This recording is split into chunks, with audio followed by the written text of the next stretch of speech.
last time we will see him in Washington. Could be.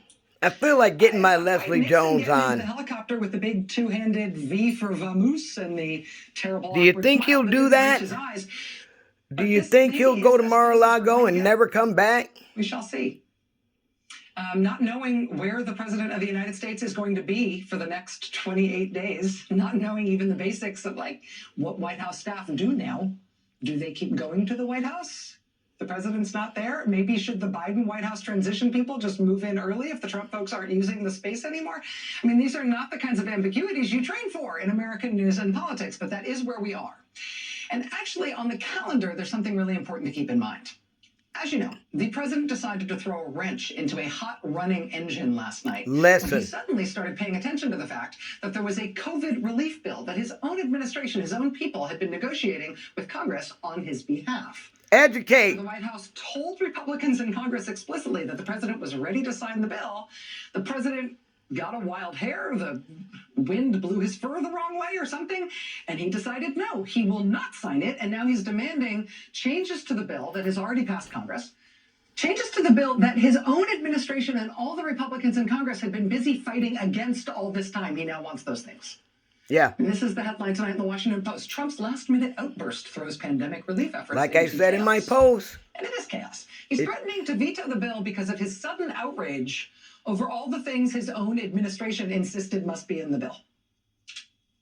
It's chaos, but that is what our time on Earth is like now. And here is an underappreciated truth about how this particular bit of chaos may land.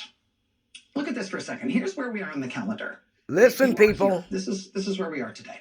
Very important. The COVID relief bill is likely to land at the White House tomorrow. It's a big complex thing. It includes all the COVID stuff, plus funding to keep the government from shutting down, a whole bunch of stuff. It should get to the president tomorrow, at least to the White House tomorrow. Now, when that bill gets to the White House tomorrow, a few different things could happen. If the president decides to sign the bill, this was all theater and tantrum and he doesn't really care, then fine. Bill passes into law, relief checks go out, government stays funded. Or let's say the bill gets to the White House tomorrow and the president vetoes the thing. Also, I mean, not fine, but at least we could say what will happen next.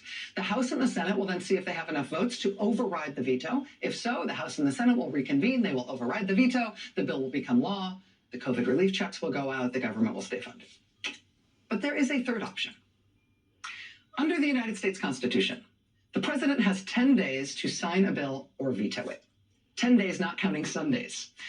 If the president doesn't act within those 10 days, the bill does not become law. It's called a pocket veto. Presidents constitutionally can block bills from becoming law that way by just letting it sit there for 10 days while they do nothing. Yep. But presidents don't really do that anymore. It hasn't been done in the whole 21st century. President Trump has never done it in his term. President Obama didn't do it in 2 terms. George W. Bush didn't do it in 2 terms. But what if that's what Trump's going to do? Well, you know he's going to do it. Back up there. If President Trump decides that that's what he's going to do, that he's not going to do anything. And the 25th is Christmas. Comes to his desk tomorrow, and he's like, neener, I'm in Florida, I'm mad, I don't care. If he just decides to let it sit there for the full 10 days the Constitution gives him, 10 days skipping Sundays, like the Constitution says, then do the math and look what happens. That brings us to January 4th. January 4th is one day after this Congress will have come to an end.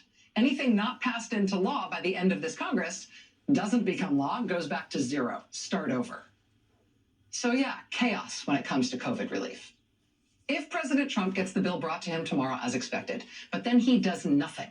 Nothing. Not only would he thereby kill all COVID relief, but he would kill it in a way that the House and the Senate could not override. And we'd be back with a new Congress next year who would have to start at zero. And meanwhile, there would be no unemployment money, no stimulus, no eviction protection, no money for the states for vaccination efforts, none of it, none of any of the rest of it, and no money to keep the government funded. We would have an indefinite government shutdown on our hands. And in order to achieve all of that, all President Chaos would have to do is go golfing, enjoy tweeting, have some snacks, do nothing. Because that 10-day clock starting tomorrow will run out after the Congress is already gone. What could possibly go wrong? The president has also tonight actually vetoed the defense bill. the bill that funds the military. He's been threatening to do this for a long time. First, he said he wanted to Well, make sure he the loves the would military. still have bases named after figures in the Confederacy. They're his and also began to do with guys. him being mad at Twitter and social media companies. Then it was some vague thing about China being happy. It has been an evolving series of explanations. Who knows what the real reason is? But this is the bill that funds the military and pays the troops, and he has vetoed it tonight. And remember that the next time somebody tells you that liberals saying defund the police was the political end of liberals because that was such terrible politics. Well, here's a rejoinder for you. Here's the president defunding the military. Is he over now because of this? Because of how much Americans revere the military? I mean, he's defunding the military tonight while reportedly musing about how he can try to get an aircraft carrier named after himself. He's defunding the military tonight while at the same time he's vaguely threatening military action against Iran again. What's he going to do? Go fight Iran himself? Look at this. He's defunding the military tonight while he's also been having White House discussions with people advocating that he invoke martial law and put the country under military control because somehow that will reverse the election results and he can stay president forever. Can you believe that? It is a near certainty that the House and Senate will override President Trump tonight vetoing the bill that funds the military. They said in advance that they would override it. They're planning to reconvene next week on the 28th and 29th to pass that override. But the president really did just veto funding for the troops. Merry Christmas. While he is playing with fire by entertaining talk of martial law at the White House, which is nuts. And even though the U.S. military itself is never going to play those reindeer games, no matter what he tweets, with all this talk about martial law, the president is effectively signaling to his devotees that he thinks that would be a cool idea and that might fix things for him. So if any of his devotees have ideas for how they could do something extreme enough that might create a plausible pretext for really putting the military in the streets. Yep, that's right. He's meeting with QAnon. Handy to him. That might help him. QAnon! As the president continues to plot with House Republicans to sabotage the counting of the electoral votes in Washington on January 6th. Look at that dumbass the bitch right telling there. his supporters that he also wants them in the streets in Washington on January 6th. Now saying check on this Twitter, out. quote, "Be there. Will be wild."